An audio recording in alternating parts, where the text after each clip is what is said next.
మనకి అన్నం తినే టైం చాలా టైం పడుతుంది కాబట్టి ఆ చాలా టైం దాకా అమ్మ పాలిస్తుంది.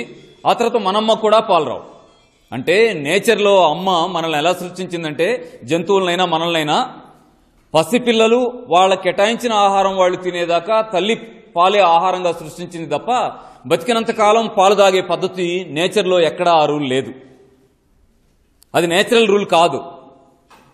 మరి మనమేమైపోయాం?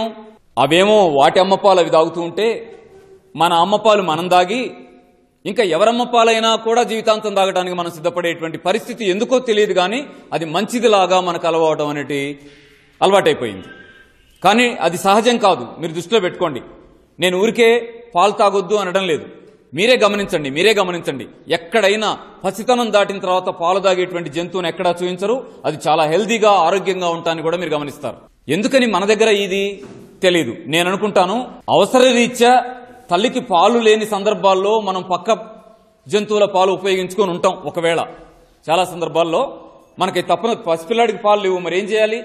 అందుకే ఆవు పాలో గేదె పాలో పలసగా చేసి మనం తాగించుకొని ఉంటాం ఒకనాడు.